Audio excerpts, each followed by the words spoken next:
Olá, amigos do Provocação. Mais um episódio hoje, com mais um convidado especial. Hoje apresentar para vocês meu amigo Rafael Iacovatti, presidente do Novo Estadual, vem fazendo aí um grande trabalho diferenciado na organização partidária do estado do Mato Grosso. Por isso, é nosso convidado de hoje para mostrar um pouco dessa política nova que vem surgindo no Brasil e aqui no nosso Mato Grosso. Bom dia, Rafael. Bom tê-lo aqui com a gente. Bom dia, doutor Carlos. Bom dia a toda a audiência do Provocação. É um prazer estar aqui no podcast e espero poder contribuir dentro das minhas limitações. Rafael, começando pelo início, né? Como que se deu aí o nascimento do Rafael, dirigente de partido? Então, Carlos, no começo, há seis anos atrás, eu, eu era apolítico, né? Literalmente eu não participava. Gostava sempre de estar lendo, estar inteirado das notícias. E cada vez que a gente ia ganhando conhecimento, mais indignação ia crescendo, né? E aí, naturalmente, como qualquer outro brasileiro, a gente vai para as mídias sociais criticar e achar que aquilo de alguma forma vai poder contribuir para a mudança. E você vê que não muda nada, né? Você pode ir para a rua, você pode ir para frente da Câmara, da Assembleia, e na verdade os políticos eles não estão nem aí para isso.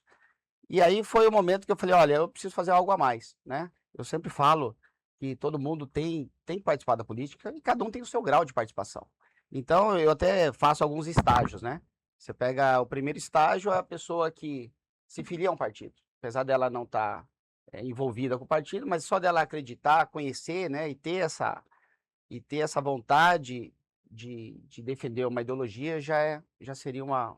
E aí depois a gente vai para segundo estágio, que a pessoa ela é filiada ao partido e começa a participar, né, com um grupo, fazer ali as suas movimentações. Aí nós vamos para o terceiro, que é o dirigente.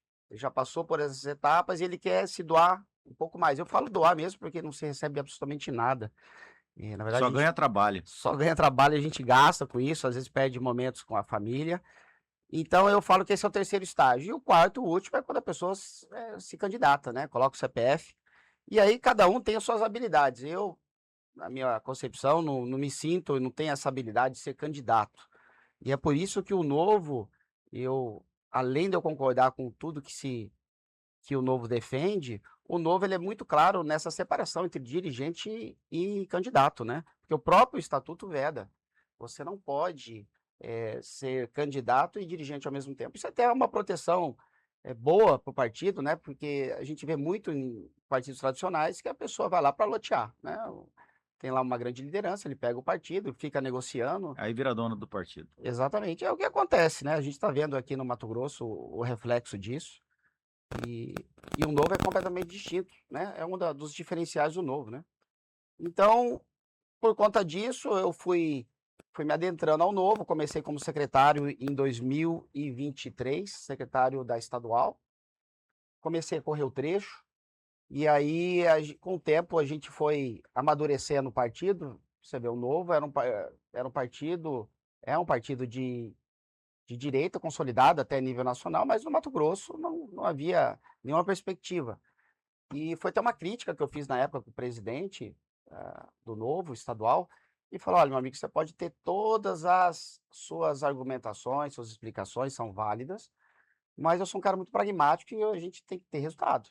Então, se o resultado foi zero em 5 anos do Novo aqui no Mato Grosso, sabendo que o Novo é um partido de essência de direita, né, não tem conveniência. O Novo, por conveniência, não vai mudar, não vai sair da direita, porque ele foi criado com esses moldes. O estatuto, ele é muito claro nisso. E aí, por essa crítica, houve até um ruído muito grande.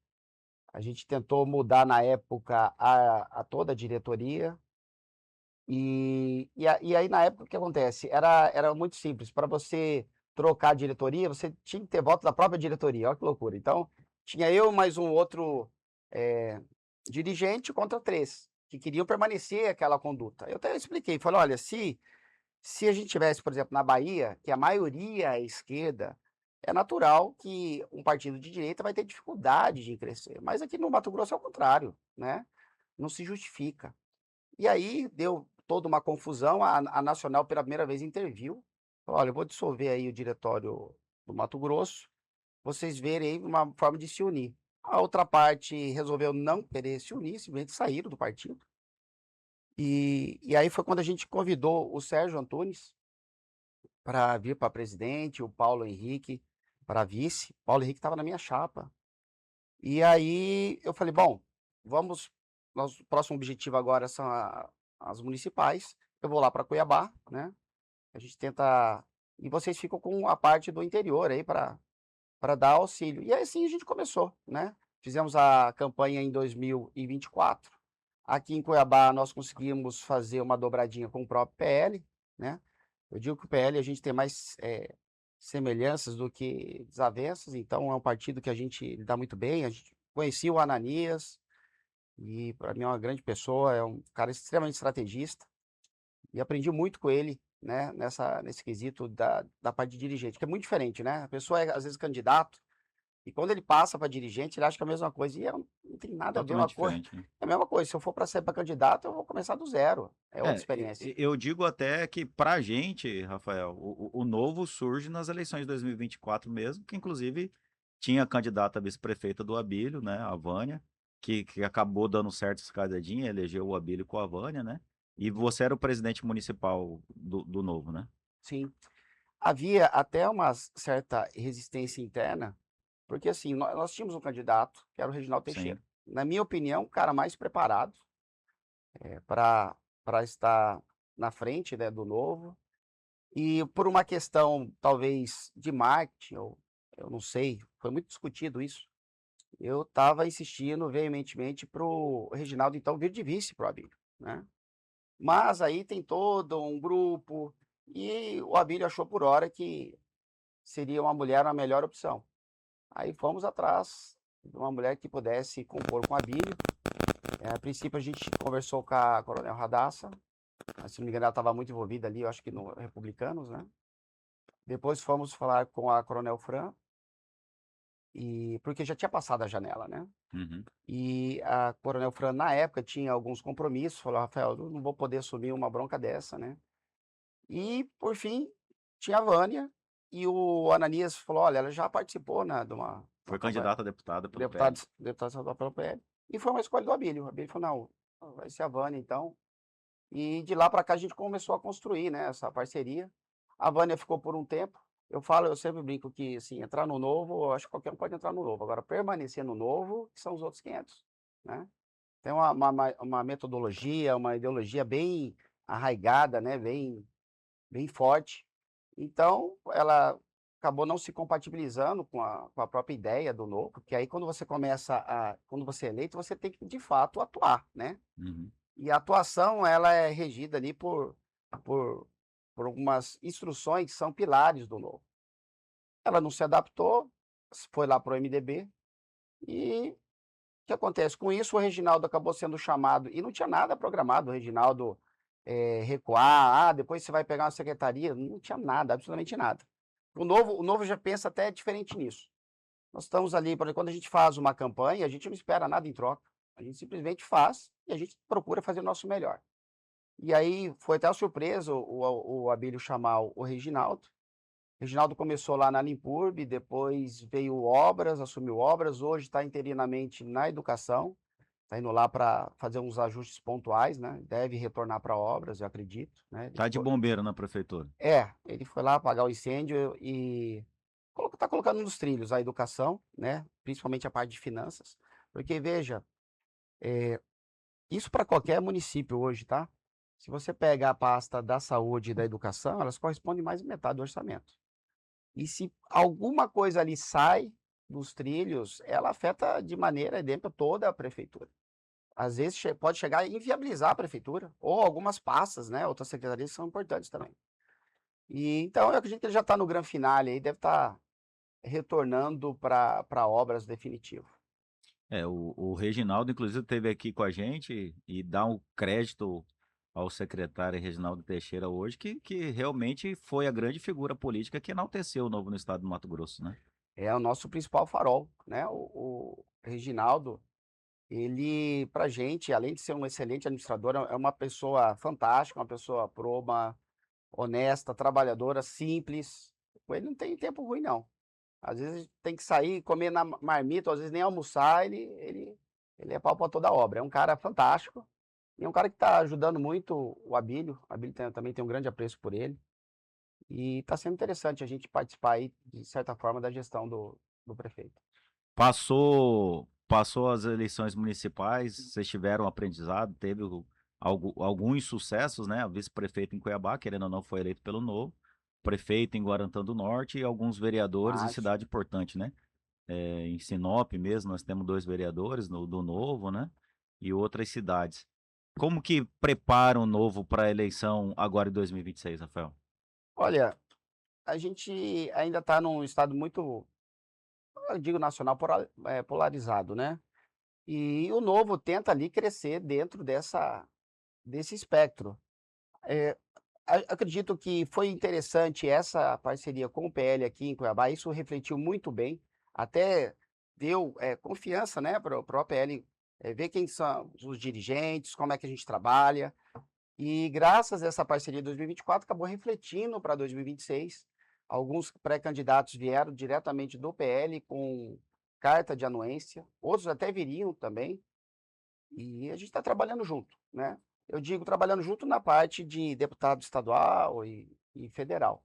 Para governo tem muita especulação, né, da gente fazer uma coligação com o PL, é possível, mas não foi nada tratado, não foi nada sequer verbalizado entre as partes.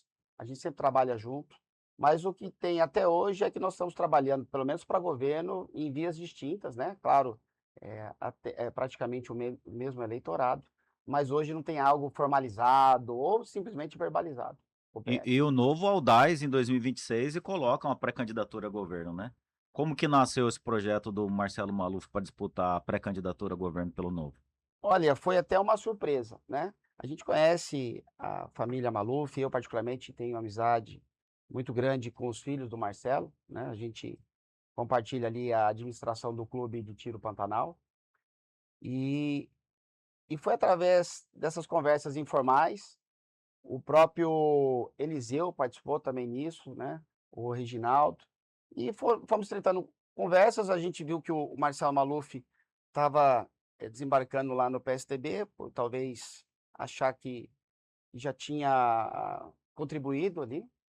Ele se identificou com o Novo, cada vez que ele perguntava sobre o Novo, ele sentia, falou: "Olha, eu acho que eu era novo desde sempre e não sabia". Muitas pessoas são assim, viu, a gente vai conversar, principalmente com os pré-candidatos ou até pessoas que estão em outros partidos, quando eles veem a naturalidade que a gente trata a política, né, com seriedade, não fica preterindo ninguém, a gente tenta procurar dar o máximo de suporte para cada pré-candidato dentro da nossa limitação, né.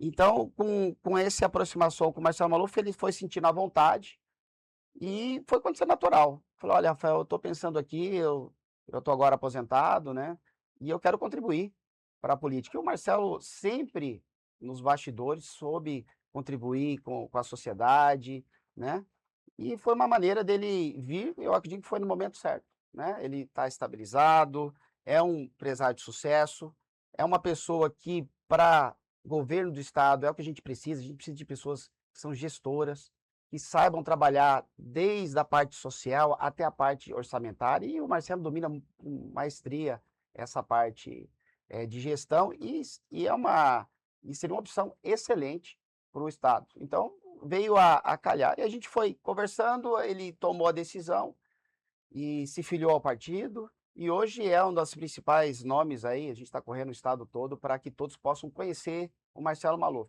E a própria estatística ela é muito clara, né. A gente sempre faz conta matemática, a gente tem que pegar ali a questão da rejeição e a questão de popularidade. A gente sabe que quanto menor a rejeição, o que faz o candidato subir nas pesquisas por baixa rejeição é só a pessoa conhecê-lo. A partir do momento que a pessoa conhece o Marcelo, sabe que ele está lá, que está se propondo, é natural que as pessoas queiram votar nele. Então a nossa busca incessante agora é de correr o trecho, para que mais pessoas, não só na Baixada Guanabara, ele é bem consolidado aqui, mas no interior também possam conhecer o Marcelo. E aí, surpreendentemente, aí como as próprias pesquisas falam, né, a Percent semana passada lançou aí quase 5,1 num praticamente 2 meses de lançamento de pré-candidatura. Surpreendeu vocês, dirigentes do Novo, esse crescimento tão rápido do Marcelo Maluf? Surpreendeu porque eu lembro que na primeira Percent ele nem tinha sequer cogitado, já colocaram o nome dele, ele começou com 2 ponto alguma coisa, foi para 4 e agora já estabilizou em 5,1 e está crescendo. A tendência dele é muito boa. E foi uma surpresa, e uma surpresa boa, né. Normalmente na política a gente só tem surpresas amargas, mas assim, impressionou o tanto que ele subiu já na largada, e agora que nós estamos, de fato correndo o trecho, né. Eu acredito que mais um mês aí, próximo já da eleição, a gente vai estar bem consolidado, pro quem sabe até chegando próximo dos 8, 9%. Eu acho que isso é Rafael, até para o pessoal entender o Novo, né, o seu Marcelo, como empresário, tem muito o perfil do Zema, que foi governador do estado de Minas Gerais, 2 vezes eleito, né, eleito e reeleito lá, e com uma pré-candidatura a governo. Mas o que chama atenção é o perfil dos políticos do Novo, de ser empresário, livre mercado, essa questão toda. Eu queria que você passasse para a gente a identidade do partido. Tem a ver com esse perfil do empresariado, da pessoa nova que realmente entra para a política, para explicar para os nossos eleitores, até para conhecer um pouco mais do Novo, e se é novo mesmo. exato. É, na verdade, assim, para a gente entender o novo, claro que é muito amplo, mas a gente vai tentar falar de forma sucinta os pilares do novo, né? Primeiro, corrupção, completamente contra a corrupção, combate à corrupção, tenta criar leis, a parte do legislativo, que combatam, que endureçam as penalidades, né? O novo, a gente fala que é conservador e liberal, mas veja, como pode ser conservador e liberal? Porque são espectros, são em áreas distintas. Nós somos liberais na questão da economia. O que seria liberal na economia? Menos Estado. A gente sabe que o libertário também não é o ponto, né? Que a pessoa é zero Estado, né? Mas assim, quanto menos o Estado influenciar na vida do cidadão, melhor. Tanto para as empresas, tanto para o trabalhador. Então, assim, a gente quer que cada vez menos o Estado interfira na, na vida das pessoas. Isso inclui também a questão da liberdade. Então, nós defendemos claramente a liberdade de expressão, não o cerceamento de opiniões. Então, nós somos liberais na economia, na questão das liberdades da pessoa. Por exemplo, até a questão das armas, né? Olha, se a pessoa quer comprar, ela tem, a gente defende ela ter o direito.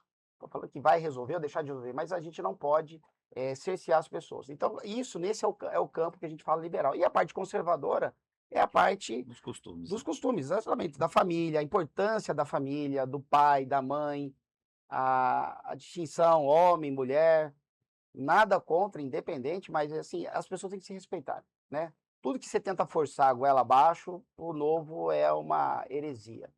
Então, com esse tipo de, de pensamento, as primeiras pessoas que se uniram no começo do novo foram os empresários.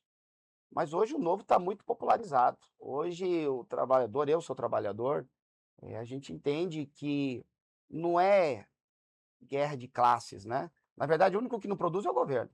Então, o que o governo faz? Ele tenta fazer com que trabalhadores e empresários briguem, né? Os dois produzem, os dois têm o ônus e o bônus, né? E o Estado está ali só para atrapalhar. Então, o que o Estado faz? Fica criando essa briga aí, essa cortina de fumaça, para que a gente fique degladiando, ele fica ali não produzindo absolutamente nada, e ainda a gente vê aí interferindo na nossa vida do dia a dia, né? Tem mais essa. Uma das críticas que a gente ouve do Novo, Rafael, é exatamente essa elitização do Novo, né? Para muita gente que não acompanha, enxerga o Novo por conta do perfil do empresariado aderir à ideologia do partido, de ser um partido elitizado. Hoje, o Novo, como que está o Novo nesse sentido? É um partido realmente elitizado? Não, é porque isso aí acontece o seguinte, o partido iniciou a partir de um berço de empresários, mas isso foi o início. Depois ele foi se capilarizando. Hoje nós temos muitos servidores, né? Servidores concursados, trabalhadores do setor da engenharia, e hoje uma minoria eu posso falar que é empresários ali no Novo. popularizou bastante, e mais pessoas que depois que começam a conhecer o Novo, começam a vir. Então, lembra que a gente estava falando sobre a rejeição? Todo partido Uhum. também tem isso, é como se fosse um candidato. Então, É. a questão da rejeição do Novo é muito baixa, e a pessoa quando conhece o Novo fala: "Ah, não sabia. Nossa, eu penso assim". Eu falei: "Então, pronto, o Novo é isso". E o que nós estamos fazendo é, o nosso trabalho dia e noite, é fazer com que as pessoas conheçam o partido. Porque se as pessoas conhecem o partido, principalmente em Mato Grosso, a gente vai ter uma maioria filiada ao Novo. É, além do Zema, que se destaca aí como no executivo, né? Eu acho que é o único governador do partido em nível de Brasil, que teve 2 gestão com excelência. O Novo se destaca também até pela posicionamento intransigente até na defesa da liberdade, na defesa de tudo isso que você colocou. Acho que o Marcel Van Hatten foi o grande primeiro expoente do Novo, né? Depois recebendo Deltan, Ricardo Salles, Girão, vários nomes bastante, inclusive, cobiçado pela direita mesmo, pelo próprio bolsonarismo, acabando utilizando o Novo, né? E muitos bolsonaristas, eu ouvi vários depoimentos já, que se sentem mais em casa no Novo do que o próprio PL.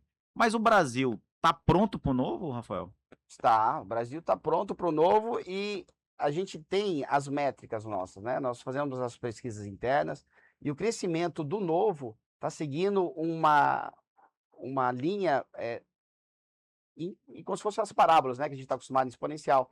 Está muito bom. Então, o que acontece? Só que a gente tem que correr atrás da cláusula de barreira, né? Você sabe que a cláusula de barreira é boa, a gente acha que é válida, porque essa pulverização de partidos, se cada partido, de fato, fizesse como o Novo, tivesse uma ideologia, e o candidato vai para o Novo porque ele entende que as ideias do Novo são as que ele tem semelhança, seria ótimo, mas sabe que a realidade não é essa. Hoje em dia, a maior parte dos partidos são siglas, né? E o candidato vai lá porque ele defende o partido, ou acredita, porque ele precisa de um. Conveniência política para cartório eleitoral para montar chapa. Exatamente. Aí criou-se a cláusula de barreira para acabar com isso.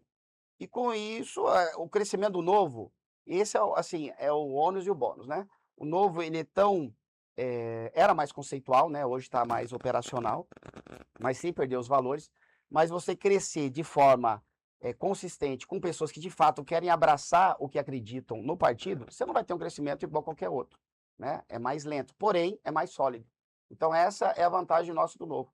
Nós estamos crescendo de forma sólida e nós vamos ter a tranquilidade de passar por essa cláusula de barreira agora em 2026. Você entrou na cláusula de barreira, e é importante se dizer para aqueles que não sabem, a cláusula de barreira foi criada até não para extinguir os partidos, mas os partidos só vão ter acesso a tempo de TV, rádio e o próprio fundo partidário eleitoral, aqueles agora que atingirem 2,5% dos votos válidos em pelo menos 9 países, ou eleger 13 deputados, né? E como que tá essa chapa de deputado federal do Novo aqui em Mato Grosso?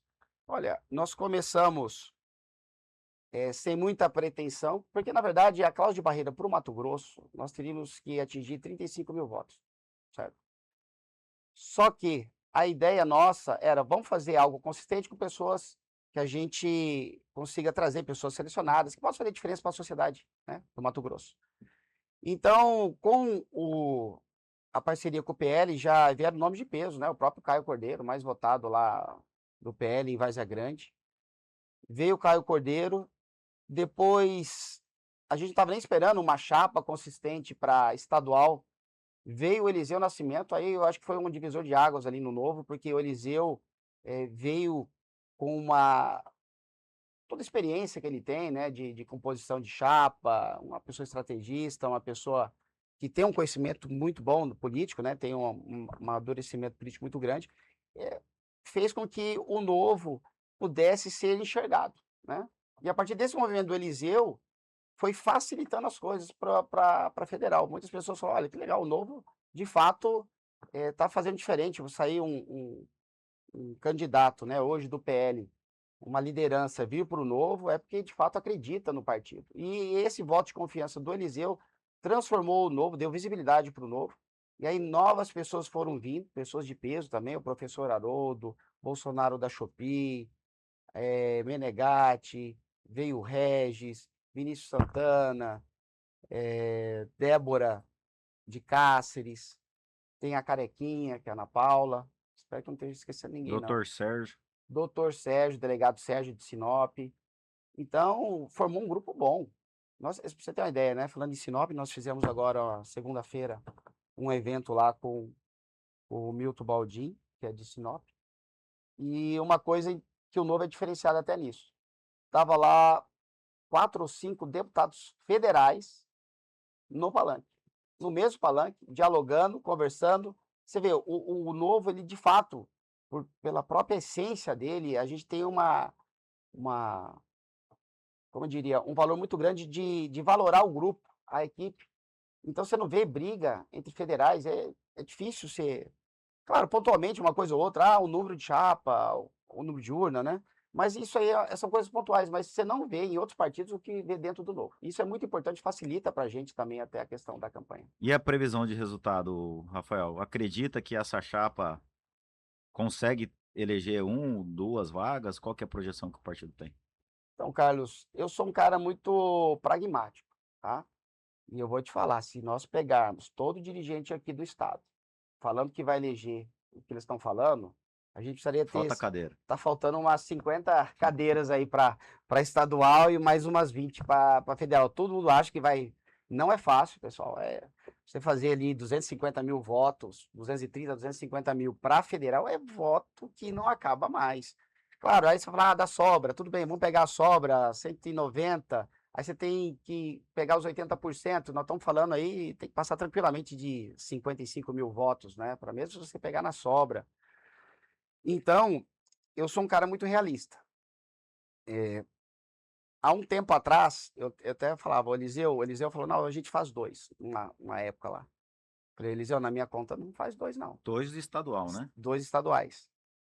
E aí veio o Neles, aí foi chegando outras pessoas que deram uma encorpada.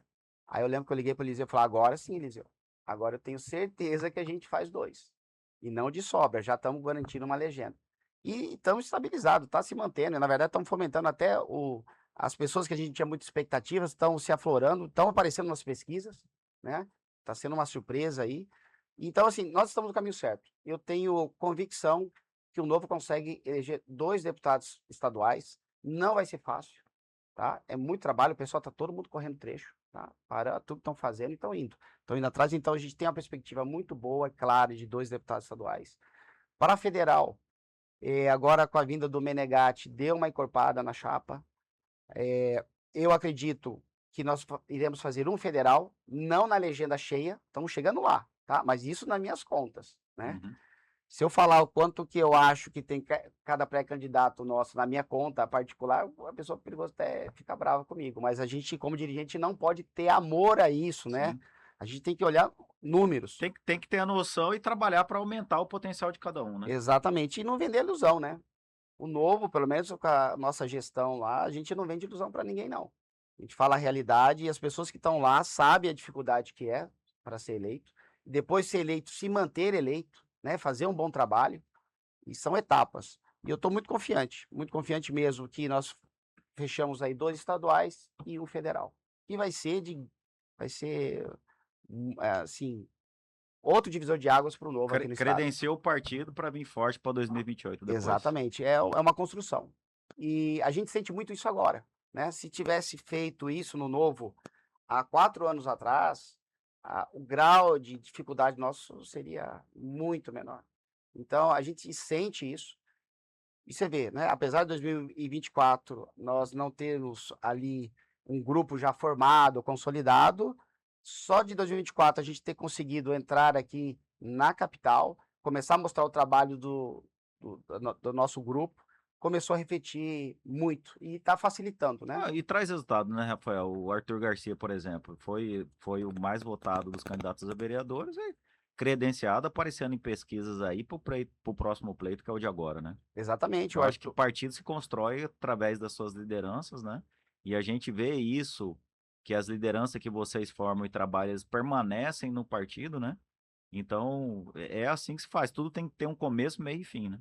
Exato. Voltando àquela parte que a gente estava falando, a gente não consegue crescer igual os outros partidos pela própria Essência do partido. essência do partido, porém a gente cresce consolidado. Você pode ver, a pessoa não foi eleita, mas ela continua no partido para falar, vou continuar. Então eu acho que é muito interessante isso do Novo, e é o que tem atraído muitas pessoas para o Novo, principalmente o pessoal mais jovem agora. O Novo, ele tinha uma dificuldade há uns 2 anos atrás do público jovem, e hoje nós estamos com uma equipe lá fantástica. A Maria Eduarda, junto com a equipe lá, está fazendo um trabalho fantástico, e a gente está conseguindo arregimentar muitos jovens aí de 16 até a faixa de 20 anos para o partido. Sou testemunha do trabalho que vocês vêm fazendo, né? Tive a honra de participar lá na capacitação que vocês desenvolvem, falando um pouco da questão jurídica para os pré-candidatos, mas aqui já de público até parabenizar o trabalho que vocês fazem, presidido por você, mas com a mesma excelência lá com o Marcelo Portocarrero, com a Norli, com o Carlos, o Carlos Lobo, Ferraz, né? Thiago Lobo. Os próprios meninos da juventude. E é diferente isso mesmo aqui no estado. Eu que acabo atuando em outros partidos, a gente vê que tem essa unidade do partido estruturado, com sede, com juventude, com a parte da mulher organizada, com capacitações de ideologia partidária, né? Não só preocupando com o resultado, mas a gente vê o tempo todo o Carlos e o Marcelo Carreiro passando e enaltecendo para os pré-candidatos a questão da essência do partido. Eu acho que isso seja de público aqui, que todo partido tinha que fazer, né? Às vezes Exatamente. fica preocupado em marketing, jurídico, contábil e tal, e acaba esquecendo essa parte que é a função do partido no Brasil, que Exato. é brigar pela sua ideologia, pelas suas bandeiras, e por conta disso que o Brasil é multipartidário, né? Exato, é importante você falar. Eles fazem literalmente uma caravana, né? Porque você pensa assim, se fosse qualquer outro partido, a preocupação dele é só Exato. campanha. Ah, tem que fazer a eleição, acabou. Não, novo não. Nós temos aí, eu vou te falar que a gente gasta 30, às vezes 40% da nossa energia durante o mês percorrendo o estado com nossos pré-candidatos, instruindo-os, né? Sobre a parte econômica, sobre a parte de ideologia, do que a gente acredita. Então a gente tem essa preocupação de fazer com que a gente transforme o candidato também, né? E as pessoas ao seu redor. Então o Novo tem essa preocupação, vai continuar fazendo isso, e é dos motivos da gente tá lá nesse partido. Tirar um pouco você do conforto, Rafael, Vamos lá. mas eu acho que é importante a tua fala aqui para quem nos acompanha, e aqui o Mato Grosso inteiro nos acompanha, graças a Deus, né, Matheus? Agradecer aqui desde já a audiência que nós estamos tendo, e eu voltei a fazer semana passada, e vários colegas do interior já, pô, a gente estava com saudade de você e tal, e bastante gente do interior que a gente acaba trazendo, então acho que é importante mostrar o teu posicionamento. A questão do Zema com o Flávio Bolsonaro, por mais que a gente vê esse alinhamento da direita mesmo com o PL o Novo em vários estados do Brasil, mas surgiu essa questão do Zema com o Flávio, né? Ao criticá-lo na questão do Banco Master. Como que o partido vê essa questão do Zema, haja vista que muitos até imaginavam o Zema como o melhor vice para o Flávio? Pelo menos a gente pode falar pelo Novo Mato Grosso, que tem independência, é outra vantagem do Novo. O Novo é o único partido que eu conheço que é zero interferência de Brasília. Então, a Nacional, ela nos dá um apoio muito bom, uma autonomia para a gente poder decidir internamente, né? E quando o Zema se posicionou, na minha opinião, de maneira muito Precipitado. precipitada, isso veio à tona. Nós temos até um grupo, né, que são todos os presidentes, e foi quase unânime que não foi interessante, não foi legal. A gente tem tanta coisa para criticar, né? Esperar outra pessoa, pelo menos ter o contraditório, trocar uma ideia, se precipitou. E outra, a gente tem um inimigo em comum, pô. A gente precisa tirar o PT, ninguém aguenta mais. O Brasil está quebrando. Nós temos um judiciário que está hoje completamente fora da balança, né? A gente tem muito que brigar. Agora, se a gente ficar lá se degladiando, isso não faz o menor sentido. Então, foi quase uma unanimidade. Eu já me posicionei na largada, né? Falei, olha, nós não concordamos com a atitude do Zema. O trabalho que nós temos hoje com a parceria com o PL, ela é autêntica, né? E vamos permanecer dessa forma. Conversei com a analista também.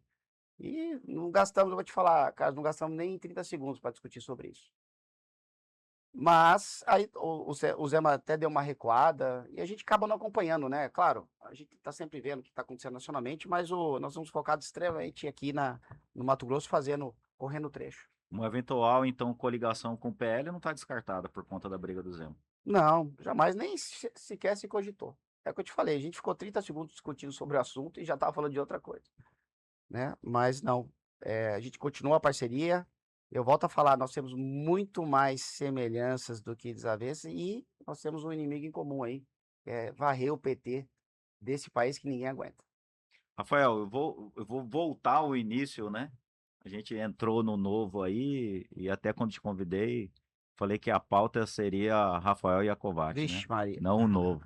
Mas para mostrar um pouco do dirigente aí que vem atuando no partido, eu acho que você, Reginaldo, representa o novo de uma forma muito independente, mesmo e característica. A gente vê a ideologia do partido em vocês dois. Mas para quem não te conhece, falar um pouco aí do Rafael. Você já falou aqui que é atirador, né? Já Isso. apaixonado aí pelo tiro esportivo. Mas para que todos conheçam aí, de onde que veio o Rafael? Então, eu até brinco que eu sou um mato-grossense pleno, né? Minha família veio do interior de São Paulo, na região ali de São José do Rio Preto, Monte Aprazível, Votuporanga, e vieram aqui para iniciar a vida. Meu avô tinha separado da minha avó, lá em Votuporanga, e sobrou uma propriedade grande aqui, mas era só mato. Meu pai estava fazendo engenharia, Ilha Solteira, na Unesp, e vieram para cá por conta dessa propriedade. Tiveram que vender uma parte, meu pai não tinha condição. Ele falou: Olha, eu vou fazer o concurso. Fez o concurso do Banco do Brasil e da Caixa, passou nos dois. E aí ele resolveu: Não, vou para o Banco do Brasil. E aí ele veio, a primeira agência que ele veio trabalhar foi em Poconé. Ele ficou 3 anos lá. E foi lá que eu nasci. Então Poconiano. sou um poconiano. Eu casei com uma cacerense. E a gente casou o civil lá em Santo Antônio. Meu tio é concursado, tem um cartório lá em Santo Antônio. E nós temos 2 filhos cuiabanos. Então eu fui criado, né, nasci em Poconé, mas eu fui para Quatro Marcos, São José dos Quatro Marcos, fiquei lá 10 anos. E às vezes estudava em Mirassol do Oeste. Depois meu pai, com a questão do banco, vai a cada 3 anos pulando de lugar em lugar. Ele foi para Araputanga, fiquei em Araputanga 1 ano e meio. Foi quando eu atingi os 14 anos, meu pai falou: Ó, vai para Cuiabá para fazer o segundo grau, aquela coisa toda. Aí vim para Cuiabá. E aí as coisas vão acontecendo do jeito inesperado, né? Eu sempre gostei muito de TI, informática, programação, sempre tive computador.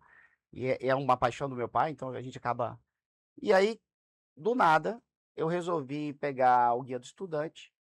Eu falei: deixa eu pegar uma profissão aqui que eu possa até sair de Cuiabá, porque olha que era adolescente, né? Meus pais vão voltar a morar comigo, eu gostei de morar sozinho, você vai pegando uma independência, né, muito cedo. Uhum. E aí aeronáutica era o primeiro. Aí eu falei: ciências aeronáuticas, vou fazer isso aqui, para piloto, né, de linha aérea. Acabei fazendo a faculdade, apaixonei, acho que todo mundo que quiser aviação apaixona. E fiquei 18 anos na aviação. Eu comecei no táxi aéreo, depois eu fui para Gol Linhas Aéreas, eu tinha acho que 22 anos, estava voando 737. Comecei como copiloto, com 27 anos eu me transformei como comandante de linha aérea na Trip, que depois virou Azul. E saí, eu estava como instrutor na Azul, né? A gente vai galgando ali os. Aí da Azul eu saí. Minha mãe havia passado num outro concurso para cartório, aí ela pegou um cartório relativamente grande no estado do Pará, que fica em Ananindeua, é uma cidade dentro de Belém. E aí eu resolvi fazer direito. Na verdade, eu sempre tentei fazer direito durante a aviação, mas é impossível, né? A aviação, ela te cobra muito, você só tem 8 dias de folgas por mês, um final de semana por mês. E aí, quando eu voltei, eu já voltei doido para voltar a estudar. Comecei a fazer direito e ciências contábeis juntas. Aí eu acabei me formando em direito, fiz OAB, passei também na prova do CRC, né, para contador. E aí eu já emendei engenharia, já estou fazendo jornalismo, e aí não para, né? Fora das pós. E aí foi essa base que eu tive, uma base que direito e contabilidade elas estão muito envolvidas com a política, né? Então, daí que surgiu o meu conhecimento dessas áreas. Fiquei um tempo focado na regularização fundiária, foi onde a gente desenvolveu o maior projeto de regularização fundiária do país. Pra você ter uma ideia, aqui em Cuiabá, a Secretaria de Habitação, ela deve ter lá seus 20 e poucos anos. Quando a gente fala regularização fundiária, nós estamos falando a plena. O que que é? Não é um título. Porque uma coisa é título, outra coisa é você ter a matrícula do imóvel. e o que vale é a matrícula do imóvel.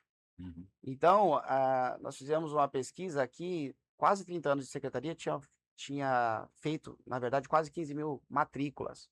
Lá o trabalho que nós desenvolvemos no Pará foi premiado, é premiado todo ano pelo CNJ, se chama Projeto Solo Seguro. E lá, em 4 anos, nós regularizamos mais de 50.000 unidades. E foi com esse conhecimento que a Bíblia acabou me chamando para ficar um tempo como adjunto da Da Michele. habitação. Fiquei um tempo lá, fiquei 5 meses, né? A gente fez bastante ajustes. Voltei, né, para o escritório. E a Bíblia agora me chamou recentemente para estar trabalhando na parte de planejamento e orçamento. Eram 2 pastas, uma do planejamento, outra do orçamento. Ele unificou as 2 pastas. E eu assumi já faz uns 2, 3 meses e a gente está fazendo um trabalho muito legal lá. A Bíblia tem umas ideias muito boas.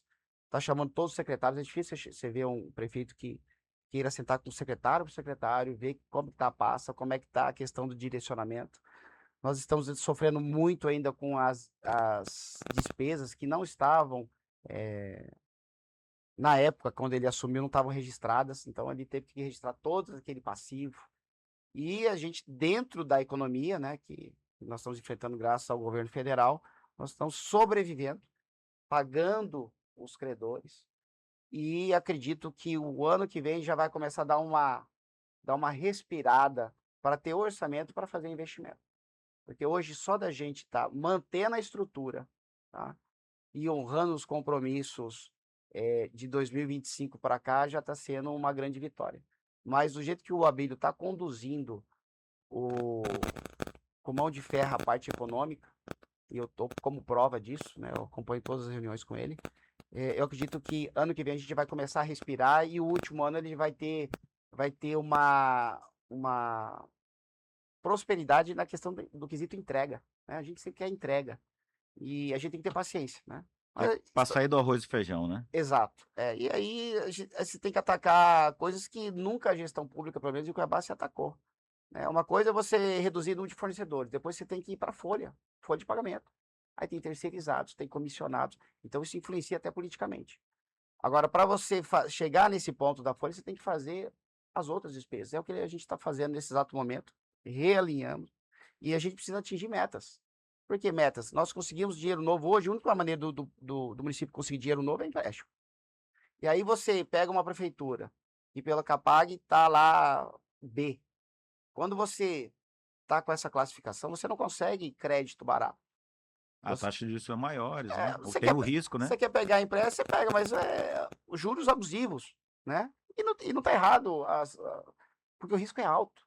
Então, já foi uma vitória, Abílio, acho que foi até por conta da confiança do trabalho do Abílio, conseguiu um empréstimo com uma taxa de juros que, pela nossa classificação, conseguiu, foi um feito.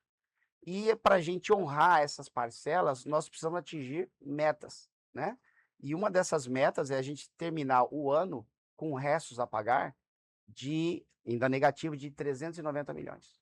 Abriu o ano com 880. Ele pegou o município com 1.400.000.000 ou 1.500.000.000. Então tá diminuindo. Só que não adianta você também querer pagar a dívida. Se você quiser só pagar a dívida, meu amigo, você não consegue fazer mais nada. Você tem que viabilizar várias secretarias.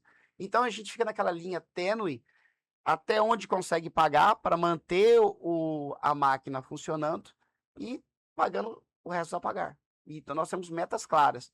E é justamente no planejamento do orçamento que a gente trabalha intensivamente isso, né? A gente é uma pasta que a gente fala que não é uma pasta fim, a gente lidar ali com os secretários e o prefeito, fazer com que os números possam se encaixar e também poder dar entregas para a população. E você está numa pasta totalmente desafiadora, né? Porque uma das principais críticas dos opositores do Abílio é falar que ele não é gestor, né? E como que você pode testemunhar para a gente aqui, Rafael, o Abílio gestor? Olha, muitas pessoas falam, ah, o Abílio não é gestor. Eu falei, eu não sei de onde tiraram isso. Porque, veja, para eu até perguntei para os servidores mais antigos lá da prefeitura, né? Porque sai prefeito, volta prefeito, tá lá o servidor. Ele falou, Rafael, eu nunca vi um prefeito se preocupar tanto com os números quanto a Abílio. A gente, Carlos, a gente fica das 10 da manhã e tem às 15 horas, todo dia. Chama um secretário e o DAF dele, né? Que é a parte financeira. a gente pega a dotação orçamentária item a item, e ele vai discutindo item a item, conversando com os secretários, e a importância disso, né? Ele acabou conseguindo arranjar soluções, e muitas vezes o secretário, claro, ele tem uma atribuição muito grande e tem que atender a população, que a gente foi chegando em conclusões e de soluções que estavam ali nos olhos, né? Só que é tanto problema para resolver que aos poucos a gente vai começando a enxergar os problemas menores e eles impactam diretamente na parte orçamentária. Então, o Abílio teve umas ideias, com essas reuniões, algumas ideias fantásticas que ele acabou presenciando, né, ao longo da sua trajetória aí na parte quando estava no Legislativo, e a gente está, de certa forma, conseguindo achar recursos onde nunca se esperava, né? A gente está unificando muita coisa. Nós estamos com um projeto agora, que é o PCA 2027. Nós estamos, pela primeira vez, o município, porque a gente, às vezes, não tem muito conhecimento, porque não é do dia a dia, a gente falar de planejamento e orçamento. Você fala, mas o que tem a ver planejamento, orçamento? E é relativamente simples. O planejamento, eu falo que é o futurólogo. É o cara que tem que prever o que ele vai receber e gastar no ano que vem. Então, através do planejamento, ele faz estudos, ele consegue achar despesas e receitas e faz, obviamente, um plano para o ano que vem, que a gente fala de LDO e LOA, né? Uhum. E dentro desse plano tem que ser muito bem elaborado, porque se o planejamento não fizer com números reais, você vai esperar uma receita de X e tem Y. Opa, e aí? Aí você tem que se virar nos 30. Então, a partir do momento que tem um planejamento, certo? Depois nós vamos para o orçamento. O que é o orçamento? Ele vai ver o que foi planejado, se de fato está sendo executado. E no prazo certo, no tempo certo, se não está gastando mais, se não está gastando menos, se não está acelerando demais. Se tá... Então, é outra parte. Depois que passa do orçamento, que vem a fazenda. Que paga. A fazenda só chega o final, pagou. Então, veja, se eu faço um planejamento errado, vamos supor, olha, eu chego para você, doutor Carlos, e falo, olha, o senhor, nosso secretário, você vai ter que gastar R$100 o ano que vem. Promete, e vai ser R$100. O que você faz no começo do ano? Você vai fazer o planejamento teu anual, que vai gastar os R$100. Aí chega o cara do orçamento, que aí começa a acompanhar seu dia a dia, chega lá para fevereiro, março, e fala, olha, Carlos, sabe aqueles R$100? Esquece os R$100, agora é 90, tá? Agora é 90 porque a nossa receita, a gente estava esperando receber mais e não foi o que a gente esperava. Aí vem o controle do orçamentário. Se você não consegue segurar os gastos, aí eu falo que o boi foi com a corda, porque depois vai para a fazenda. Na fazenda a gente chama de liquidado. O que é o liquidado? Quando o prestador de serviço fez, você conferiu o que ele fez, ele entregou, agora só falta eu te pagar. É nesse momento que vai para a fazenda. Então, se chegar lá na fazenda, o que ele vai fazer? Se não tiver dinheiro, não tem como pagar. E tentar falar que a fazenda vai segurar, ó, eu vou deixar, mesmo que tiver um pouquinho, eu vou deixar de pagar para ver se segura o cara na execução, não é esse o feito. E é inócuo. Então, essa composição entre planejamento, orçamento e fazenda, ela tem que estar sempre muito intensa, e é isso que o Abílio trouxe para a luz, falou, não, vamos sentar vocês aqui, tanto é que quando a gente conversa com os secretários, a gente faz um a um, tá? Às vezes a gente passa uma manhã toda e fica lá o Bucic, que é da fazenda, tem o Éder, que é da contabilidade, e a gente do orçamento. Então a gente monta uma equipe mesmo para tratar pasta a pasta, item a item, e ele fica lá, o Abílio, o item a item, ó, isso aqui dá para melhorar assim assado, e a gente está fazendo. E a gente vai ter essa agora, a partir desse momento, a cada 3 meses, essas reuniões pontuais, que são importantíssimas para a gestão. E aí a gente falava ó, com os servidores, né? Os servidores falaram, nunca viu nenhum prefeito. E olha que passaram muitos prefeitos. Prefeitos que gostam da questão da gestão e não viram essa atitude que os outros prefeitos, como o Abílio está fazendo agora. Maravilha. Então a gente pode dizer que o Reginaldo ano que vem vai ter recurso para tampar os buracos de Cuiabá. A ideia é essa, né? Não só o Reginaldo, mas também a Deise lá na saúde, o futuro secretário de educação, né, que for vir. Mas a Obras, ela impacta muito, né? É porque a Obras era muito É visível. direto, é imediato, né? É visível. E eu vou te falar, foi quase 100 mil buracos que tinha a cidade naquela época. É que a gente vai esquecendo. A gente esquece rápido as coisas, né? Mas se você pegar no final da gestão de Emanuel, ninguém estava aguentando andar, parecia que estava na lua. É só cratera, panelão, cansa de quebrar carro. Ainda tem muito para melhorar. Boa parte ainda é enxugar gelo. Mas qual que é a ideia, né? Que o Abílio está fazendo? Esse financiamento de 110 milhões aí vai todo para a parte de pavimentação. De fato, vamos fazer a drenagem. Não tem drenagem. Pra você tem uma ideia? Nós não temos drenagem. E por não ter drenagem nas vias, o que acontece? O asfalto não aguenta. Toda chuva que vem abre novos buracos, né? Exatamente. Então, assim, estamos organizando a casa. Eu acho que o segundo ano é um ano que promete muito, né? Para a gente poder ainda fazer entregas mesmo com esse arroxo fiscal.